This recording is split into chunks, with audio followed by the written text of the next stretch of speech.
नमस्कार दोस्तों, स्वागत है आपका स्टडी फॉर सिविल सर्विसेज में। वीडियो को पूरा देखिए। कोई भी आपका फीडबैक है, कोई सजेशन है, तुरंत वीडियो में कमेंट करके जरूर बताइए। अच्छा लगे तो वीडियो लाइक जरूर कर लीजिए और ऐसे वीडियो लगातार फ्री में पाने के लिए चैनल को तुरंत सब्सक्राइब कर लीजिए और बेल आइकन को जरूर टैप कर लीजिए ताकि आगे भी सारे वीडियो आपको मिलते रहे। यूट्यूब में फॉलो करते हैं तो प्लीज ये वाला फ्री टेलीग्राम चैनल जरूर ज्वाइन कर लीजिएगा। सारे नोटिफिकेशन, सारे अपडेट यहीं पे आते हैं, ध्यान रखिएगा। स्टडी फॉर सिविल सर्विसेज का कोई भी पेड ग्रुप अगर आपको ज्वाइन करना है तो सिर्फ 856480560660897523864455 यही नंबर है हमारे, सिर्फ जहां पे कॉल या व्हाट्सएप कर सकते हैं। इंस्टाग्राम पे हमारा पेज जरूर फॉलो कर लीजिएगा, studyforcivil.services है। ट्विटर पे हमको जरूर फॉलो कर लीजिएगा, @studyforcivils है। सारे क्वेश्चन अटेम्प्ट करिए और स्कोर अपना तुरंत कमेंट करके बताइए। दोस्तों नमस्कार, स्टडी फॉर सिविल सर्विसेज में आप सभी का स्वागत है। यहाँ पे हम जो आरओ एग्जामिनेशन की अपकमिंग वैकेंसी है उसके लिए लगातार पेड क्विज देख रहे हैं। वैकेंसी बहुत जल्द नोटिफिकेशन आने वाला है, तो तैयारी आप लोग स्टार्ट ना किए हों अभी तक भी तो प्लीज़ करिए। और इसके साथ अगर हमारे साथ जुड़ना चाहते हैं पेड ग्रुप्स में तो डिस्क्रिप्शन बॉक्स में हमारी कॉन्टैक्ट डिटेल्स हैं, वहाँ पे कांटेक्ट करके एडमिशन ले करके आप जो है पूरी तैयारी कर सकते हैं। हम स्टार्ट करेंगे फर्स्ट क्वेश्चन के साथ।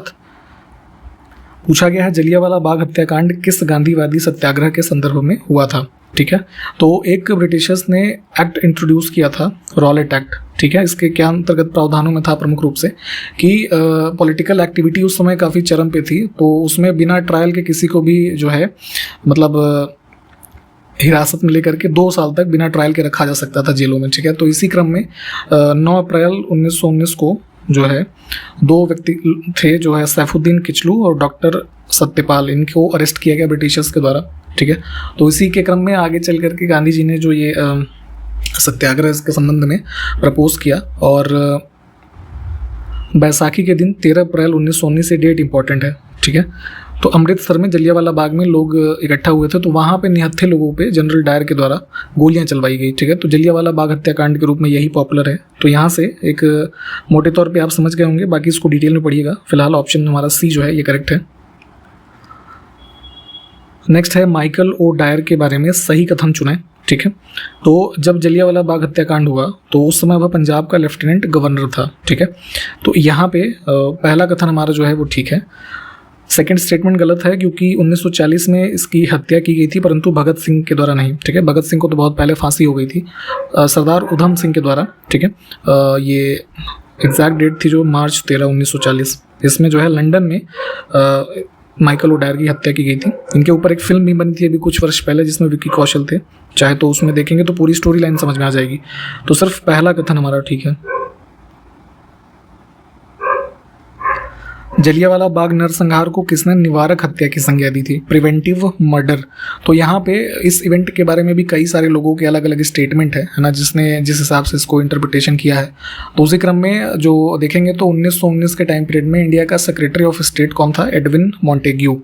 ठीक है, तो इसका ये स्टेटमेंट है प्रिवेंटिव मर्डर। ऑप्शन फर्स्ट को चुनेंगे। खिलाफत आंदोलन के बारे में पढ़िएगा, ये भी इंपॉर्टेंट है, अक्सर पूछा जाता है इसके बारे में। तो हकीम अजमल खां के बारे में पूछा गया है, सही कथन देखते हैं। उन्होंने खिलाफत आंदोलन के दौरान हाजिक उल मुल्क की पदवी त्याग दी थी। ठीक है, और यह पदवी उन्हें ब्रिटिश सरकार के द्वारा 1908 में प्रदान की गई। तो ये दोनों बातें जो है यहाँ पे ठीक हैं।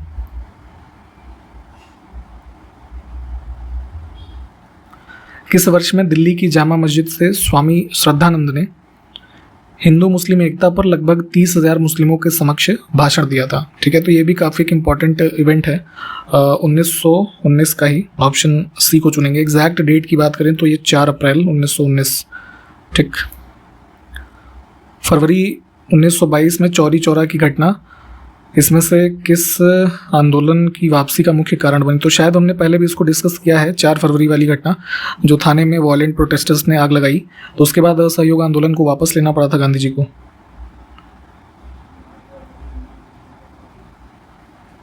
जवाहरलाल नेहरू ने कांग्रेस के किस अधिवेशन में कहा था कि कांग्रेस कोई श्रमिक संगठन नहीं वरन हर तरह के लोगों का एक बड़ा समूह है। तो जो लाहौर सेशन है काफ़ी पॉपुलर 1929 वाला, इसके अध्यक्ष भी रहे। यहाँ पे इनका ये स्टेटमेंट है कांग्रेस के संबंध में। किस वर्ष में जवाहरलाल नेहरू ने लिखा कि मैं इस बात से आश्वस्त हूँ कि विश्व और भारत की समस्याओं का अंतिम समाधान समाजवाद है। ठीक है, तो ये स्टेटमेंट है 1936 का। ये वर्ष पूछे जाते हैं, फैक्चुअल चीज़ें हैं तो थोड़ा ध्यान रखिएगा। अब देखें स्वराज पार्टी की स्थापना के समय भारत का वायसराय कौन था। तो नॉन कॉपरेशन मूवमेंट जो है उसके फेलियर के बाद मार्च 1923 में स्वराज पार्टी की स्थापना होती है। और यहाँ पे अगर हम देखेंगे इस काल में इंडिया का वायसराय तो लॉर्ड रीडिंग था, ठीक है। ऑप्शन सी को चुनेंगे। इसका कार्यकाल 21 से 26 के मध्य जो आप पढ़ते हैं। और इसमें ध्यान देंगे कि स्वराज पार्टी जो है इसके ये मोतीलाल नेहरू जो थे सेक्रेटरी थे और CR दास प्रेसिडेंट। लाला लाजपत राय के बारे में गलत कथन को देखना है। तो यहाँ पे कराची में लिखा है नेशनल स्कूल की इन्होंने स्थापना की, तो ये वाला हमारा स्टेटमेंट गलत हो जाएगा। नेशनल स्कूल का फाउंडेशन इन्होंने लाहौर में किया था, ठीक है, वर्तमान के जो पाकिस्तान में है। अन्य ऑप्शंस जो है वो ठीक है।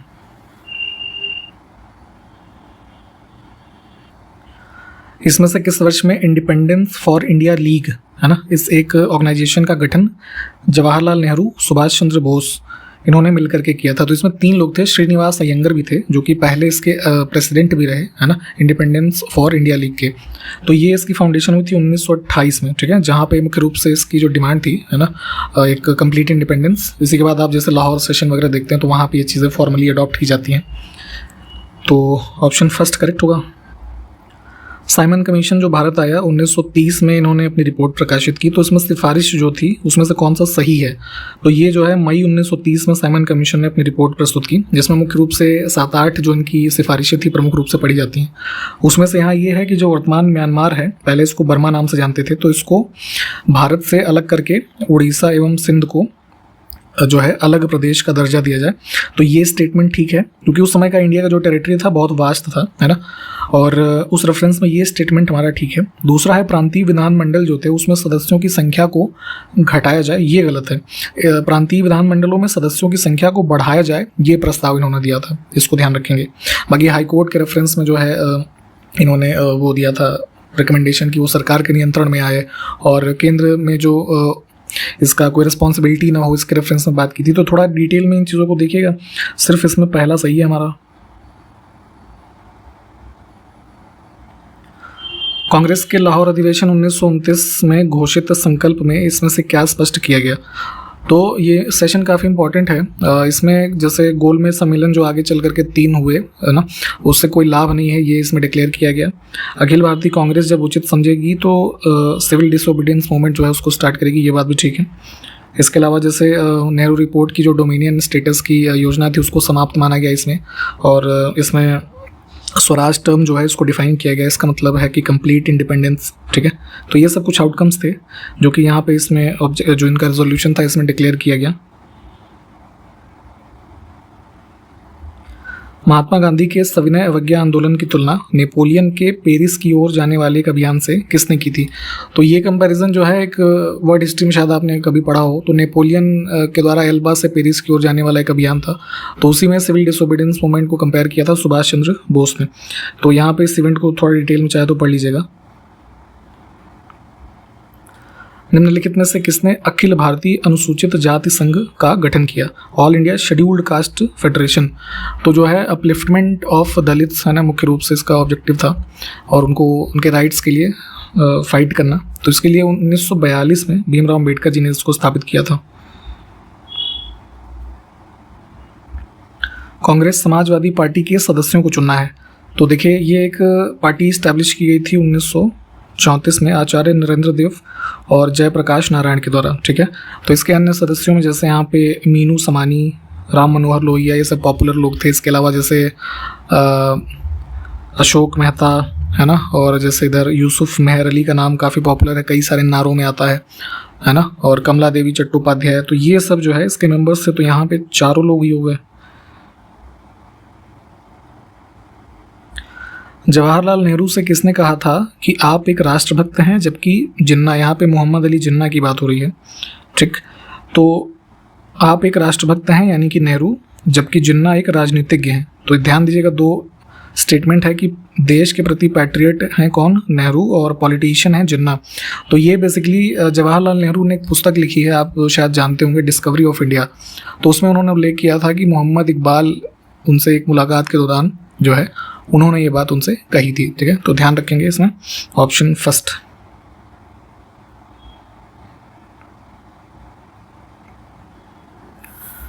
इसमें देखें क्रिप्स मिशन के प्रस्तावों के संदर्भ में सही कथन का चयन करना है हमको, ठीक है।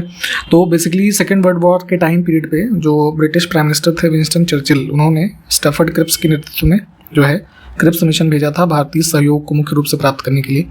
तो यहाँ पे इन्होंने जो है कुछ इनमें रिकमेंडेशन दिया था संविधान सभा के बारे में, ठीक है। तो अब इसमें जो है पहला स्टेटमेंट हमारा जो है ये गलत हो जाएगा। गलत क्यों होगा? इसमें लिखा हुआ है कि संविधान सभा में प्रांतीय विधानसभाओं के साथ साथ रियासतों के द्वारा मनोनीत सदस्य होंगे, ठीक है। तो ये बेसिकली ये था कि जो मेंबर्स हैं इस असेंबली के लिए वो पार्टली इलेक्ट होंगे प्रोविंशियल असेंबलीज के द्वारा प्रोपोर्शनल रिप्रेजेंटेशन के मेथड से, और कुछ लोग जो है जो ये नॉमिनेट होंगे जो प्रिंसली स्टेट्स हैं, ठीक है, उनके द्वारा। तो इस वजह से पहला स्टेटमेंट गलत हो जाएगा। दूसरा ठीक है, कोई भी प्रांत जो नए संविधान को स्वीकार करने के लिए तैयार नहीं है को अपनी भविष्य की स्थिति में ब्रिटेन के साथ एक अलग समझौते पर हस्ताक्षर करने का अधिकार होगा। तो हम इसमें सिर्फ जो है दूसरा कथन सही चुनेंगे।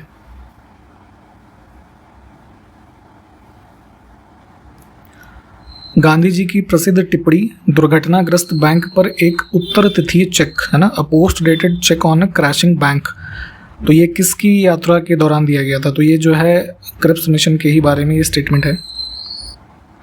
अब यहाँ पे हमारे पास कुछ प्रमुख पुस्तकें हैं, उसके लेखक का नाम लिखा हुआ है, कौन सा युग्म गलत है? तो इसमें गुबार ए खातिर ऑप्शन बी में जो लिखा है रसखान की पुस्तक नहीं है, ये अबुल कलाम आज़ाद की पुस्तक है।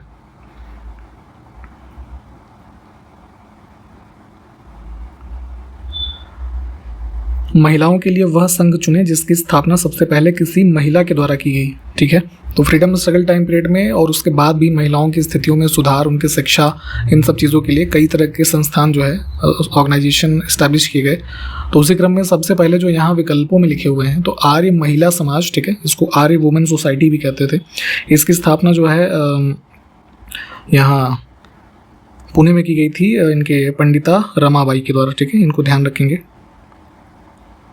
ठीक। अब जैसे अन्य विकल्पों की भी बात करें तो जैसे भारत महिला परिषद है, ठीक है, तो ये 1925 में इसकी फाउंडेशन हुई। मुस्लिम महिला संघ जो है मुस्लिम वुमेन्स एसोसिएशन, ये काफ़ी लेट है, 1983 का एक संगठन है। भारत स्त्री महामंडल जो है इसकी स्थापना हुई थी 1910 में, ठीक है। तो इन सबको भी ध्यान रखेंगे। बाकी यहाँ पे जो आर्य महिला समाज है वो करेक्ट है।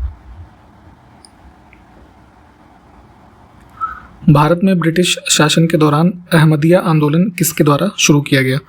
तो जो है करीब 1889 के जो है टाइम पीरियड में मिर्ज़ा गुलाम अहमद, ऑप्शन फर्स्ट में जो लिखा है, पंजाब के रीजन में जो है एक बेसिकली ये लोग अपने आप को एक मॉडर्न इस्लामिक सेक्ट मानते थे, तो इनके द्वारा ये जो है आंदोलन चलाया गया था। निम्नलिखित में से किस संधि के द्वारा प्रथम कर्नाटक युद्ध जो है ये समाप्त हुआ? तो कार्नेटिक वॉर्स जो आप पढ़ते हैं 3, फर्स्ट, सेकंड और थर्ड, तो ये जो है फ्रेंच और इंग्लिश के मध्य राइवलरी से संबंधित है। और एक्सला चापला, ठीक है, एक्सला चैपल कई तरह से प्रोनाउंस करते हैं इसको, तो इसके साथ ये समाप्त हुआ था 1748 में, ठीक है, ऑप्शन बी। अब देखें क्रिप्स मिशन के बारे में सही कथन बताना है। 2 स्टेटमेंट फिर से है। मार्च 1942 के अंत में यह एक असफल प्रयास था और हिंदू महासभा ने इसके प्रस्ताव को अस्वीकार कर दिया और मुस्लिम लीग ने भी इसे अस्वीकार किया। अभी हमने ऊपर भी बात की थी इसके कुछ रिकमेंडेशन के बारे में, और जैसे पोस्ट डेटेड चेक वगैरह। तो यहाँ पे ये दोनों स्टेटमेंट ठीक है ना, इसको सारी रिकमेंडेशन को ऑलमोस्ट रिजेक्ट ही किया गया। ऑप्शन सी को चुनेंगे। इसके प्रावधानों को थोड़ा डिटेल में पढ़िएगा। 2 कथन फिर से है, गलत को देखना है। भारत छोड़ो का नारा यूसुफ मेहर अली के द्वारा दिया गया और लाला लाजपत राय ने साइमन गो बैक का नारा दिया। तो कई सारे ये नारे जो हैं ये किसके द्वारा दिए गए ये अक्सर पूछे जाते हैं। तो जो यहाँ पे यूसुफ मेहर अली हैं, ठीक है, तो सोशलिस्ट कांग्रेस लीडर के रूप में जाने जाते हैं। तो इन्होंने क्विट इंडिया मूवमेंट और साइमन गो बैक दोनों नारे जो हैं इनके द्वारा ही दिए गए। तो इसमें गलत पूछा गया था तो दूसरा गलत हो जाएगा, ठीक है। इसके अलावा जैसे हम कुछ फेमस ये स्लोगन्स की बात करें तो जैसे करो या मरो का नारा दिया महात्मा गांधी जी ने, ठीक है। इनकी बात करें जवाहरलाल नेहरू की, तो जैसे पूर्ण स्वराज, ठीक है, और आराम हराम है, ठीक है, ये सब नारे इनके द्वारा दिए गए। फिर जैसे ये सुभाष चंद्र बोस के पॉपुलर हैं, जैसे जय हिंद, दिल्ली चलो, तुम मुझे खून दो मैं तुम्हें आज़ादी दूंगा, ठीक है। इसके अलावा जैसे और कुछ बात करें तो अच्छा एक क्वेश्चन बताइए ज़रा, आंसर आपसे एक्सपेक्टेड है कि जैसे इंकलाब जिंदाबाद का नारा जो है उसको पॉपुलराइज किया था भगत सिंह ने, ठीक है, लेकिन इसको ओरिजिनली किसने जो है कॉइन किया था, ज़रा ये हमें कमेंट करके बताइए। भारत छोड़ो आंदोलन या फिर अगस्त आंदोलन के नाम से भी इसको जानते हैं। तो 8 अगस्त 1942 को महात्मा गांधी के द्वारा अखिल भारतीय कांग्रेस समिति के किस सत्र में इसको शुरू किया गया था, ठीक। तो बॉम्बे से इसको स्टार्ट किया गया था, यहाँ पे थोड़ा अशुद्ध रूप से लिखा है, ठीक है, कोई नहीं।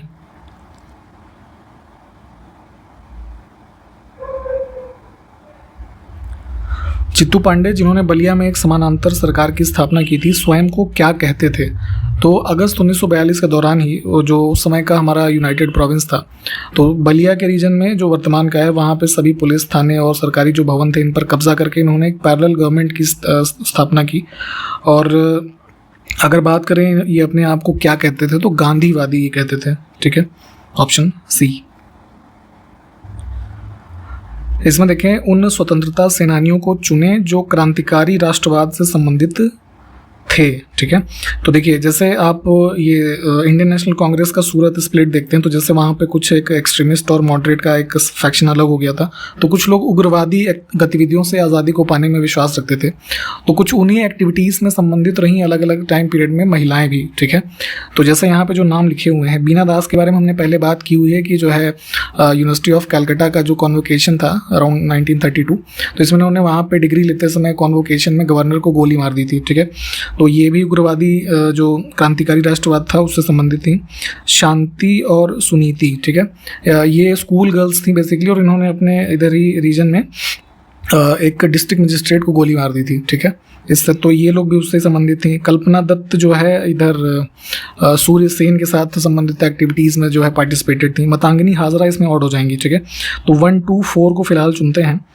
मतांगिनी हाजरा की बात करें तो ये जो है इसमें कलकत्ता के रीजन में ही जो है करीब 1942 में एक वायलेंस हुआ पुलिस स्टेशन को कैप्चर करने के केस में, तो उसी में जो है ब्रिटिशर्स ने इनको गोली मार दी थी। तो ये पॉपुलरली इसलिए जानी जाती हैं कि गोली लगने के बाद भी इन्होंने जो उस समय का फ्लैग था उसको एकदम से स्ट्रेट पकड़े रहा, ठीक है, और इस रूप में पॉपुलर हैं। तो इस चीज़ को ध्यान रखिएगा। तो ये थोड़ा जो है क्रांतिकारी राष्ट्रवाद से संबंधित नहीं है, इनको ऑड करेंगे हम। बाकी इनके बारे में जो चारों ऑप्शन में लोग लिखे हुए हैं, अगर डिटेल में आप चाहें तो थोड़ा पढ़िएगा सर्च करके, ठीक। तो ऑप्शन हमारा जो डी है वो करेक्ट था, यहाँ पे देखिए लिखा भी हुआ है। नेक्स्ट है, इसमें से किस इवेंट से संबंधित नेताओं को गिरफ्तार करने के लिए ब्रिटिश सरकार के द्वारा ऑपरेशन 0 आवर इसको स्टार्ट किया गया था? तो क्विट इंडिया मूवमेंट के ही जो लीडर्स थे इनको अरेस्ट करने के लिए इसको स्टार्ट किया था इन्होंने। एक क्वेश्चन है कि ऑपरेशन रूबिकॉन ये कोड वर्ड किस लिए यूज़ किया गया, बताइए ज़रा। अगला है भारत छोड़ो आंदोलन जो कि 1942 में स्टार्ट हुआ, तो इससे उत्पन्न हुए दंगे किन राज्यों में व्यापक रूप से रहे?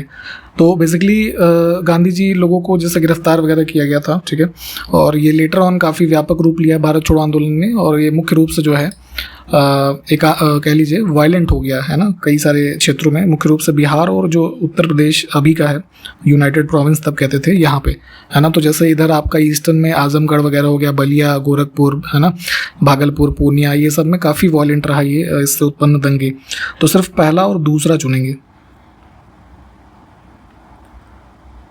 राष्ट्रीय स्वयंसेवक संघ RSS, ठीक है, इसकी फाउंडेशन कब हुई थी? 1925 में। तो इसके बारे में गलत कथन को चुनना है। 1942 के भारत छोड़ो आंदोलन से यह पृथक रहा, और उसके अगला स्टेटमेंट है कि वर्ष 1940 से लेकर के विदेशी सत्ता यानी कि ब्रिटिशर्स के जो है यहाँ से जाने तक यानी 47 तक किसी भी राष्ट्रीय आंदोलन में इनकी कोई भी भूमिका नहीं थी। तो ये दोनों बातें ठीक हैं यहाँ पे। अब बेशक आजकल के नेता क्लेम करते हों, लेकिन सच्चाई ये है कि यहाँ पे इनका पार्टिसिपेशन नहीं रहा, ठीक है। तो दोनों बातें ठीक हैं, गलत इसमें कुछ भी नहीं है।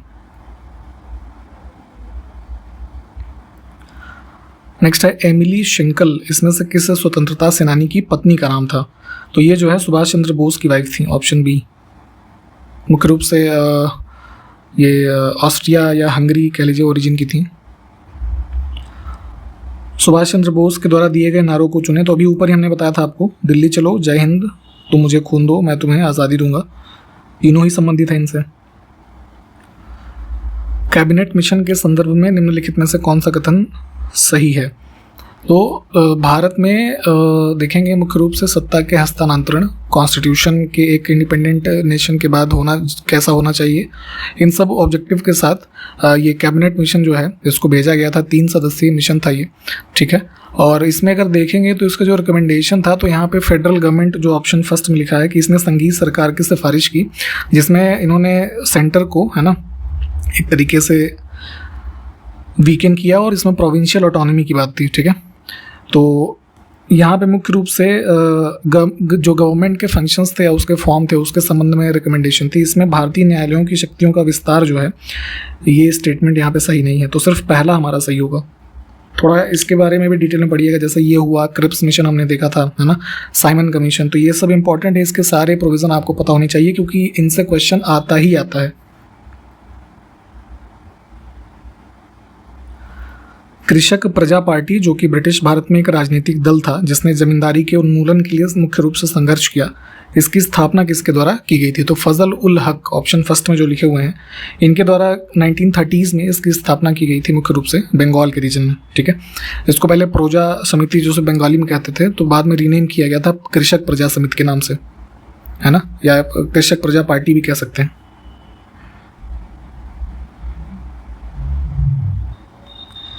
निम्नलिखित में से भारत के कौन से वायसराय ओवेन मेरेडिथ इस नाम से कविताएं लिखते थे? तो बेसिकली एक पोएट भी थे, लॉर्ड लिटन, ठीक है। इनके द्वारा कई सारे जो इनकी कविताएं लिखी गई, उनको जो कह लीजिए इनका जो पेन नेम था, ठीक है, ओवेन मेरेडिथ।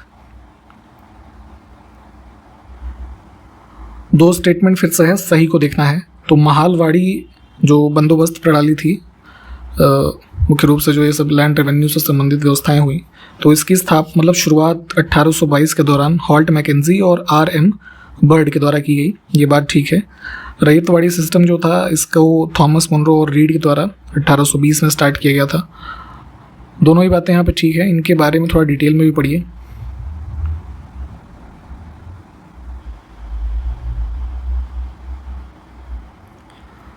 अगला है हल्दी घाटी के युद्ध के बारे में सही कथन चुनना है। तो पहला है, यह 1576 में महाराणा प्रताप और मुगल सम्राट अकबर की सेनाओं के बीच लड़ा गया था। तो यहाँ पे डेट थी 18 जून 1576, ये बात ठीक है। मुगल्स की तरफ से जो मुगल फोर्सेस थी वो लीड कर रहे थे मान सिंह फर्स्ट ऑफ अंबर, ठीक है। और इसी में जो अबुल फजल के बारे में आप पढ़ते हैं कई सारी कृतियों के बारे में इनके, तो यहाँ पे कहा गया है कि इन्होंने अपने किसी वक्तव्य में या लेख में कहा है कि मुगल सेना को लड़ाई के प्रारंभिक चरण में पीछे हटने के लिए मजबूर होना पड़ा था क्योंकि जो अपोनेंट पार्टी थी वो मजबूत थी, ठीक है। तो ये स्टेटमेंट भी ठीक है, थोड़ा इसको डिटेल में चाहे तो पढ़ लीजिएगा।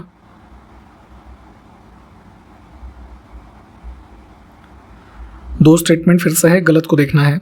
कलकत्ता मदरसा की स्थापना वॉरेन हेस्टिंग्स ने 1781 में की थी और जोनाथन डंकन ने हिंदुओं के कानूनों, साहित्य और धर्म की समझ के लिए बनारस में संस्कृत कॉलेज खोला 1791 में। तो ये ईयर याद कर लीजिएगा, दोनों बातें ठीक हैं। इसमें ये अक्सर पूछे जाते हैं कि किसकी स्थापना किसने किस वर्ष में की थी, तो यहाँ पे गलत कुछ भी नहीं है।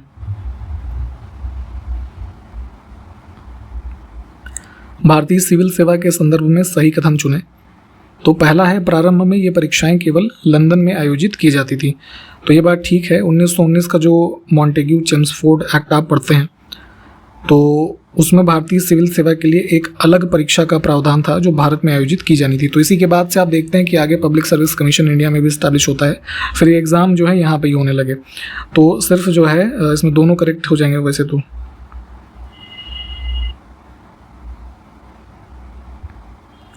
अभिज्ञान शकुंतलम के बारे में सही कथन चुने। पहला है, यह कालिदास के द्वारा लिखित एक संस्कृत नाटक है। तो ध्यान रखेंगे भाषा का भी संस्कृत भाषा में लिखा गया था। और दूसरा है कि इसका अंग्रेजी भाषा में फिर अनुवाद सर विलियम जोन्स के द्वारा 1789 में किया गया। तो दोनों बातें यहाँ पे भी ठीक हैं।